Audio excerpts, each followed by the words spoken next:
नमस्कार मित्रांनो, मी विशाल वरठाण याच पुन्हा स्वागत आहे तुमचं माझ्या आदिवासी ट्रेंडिंग या चॅनलवर। तर मित्रांनो, आज पुन्हा एका नवीन गाण्याची अपडेट घेऊन आलेलो आहे। गाण्याचं नाव आहे डोंगराला जोर केलाय पाण्याने। गाण्याचं नाव आहे डोंगराला जोर केलाय पाण्याने। तर हे पूर्ण गाणं आलेलं आहे आणि कोणत्या चॅनलवर आलेलं आहे आपण जाणून घेऊया। त्याआधी जाणून घेऊया की या गाण्यामध्ये कोण कोण सहभागी आहेत आणि कोणाचा प्रतिसाद आहे या गाण्याला। तर या गाण्यामध्ये मुख्य कलाकार आहेत लुईस हाडाल आणि नेहा परेड। डायरेक्टर आहे हेमंत तुकाराम माढा। सिंगर आहे हेमंत माढा आणि संजना रावते। लिरिक्स आहे हेमंत माढा। म्युझिक आहे डीजे अक्षय आणि कौशिक वाडी।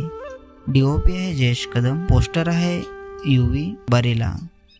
तर मित्रांनो, हे पूर्ण गाणं विंग्स मराठी या चॅनलवर आलेलं आहे। पूर्ण गाण्याची लिंक मी डिस्क्रिप्शनमध्ये दिलेली आहे। नक्की बघा, व्हिडिओला लाईक करा, सबस्क्राइब करा आणि शेअर करा आणि अशाच नवीन नवीन गाण्याची अपडेट जाणून घेण्यासाठी आपल्या चॅनलला पण सबस्क्राइब करा। तर चला मित्रांनो, पुन्हा भेटूया एका नवीन व्हिडिओमध्ये। जय आदिवासी, जय जोहार।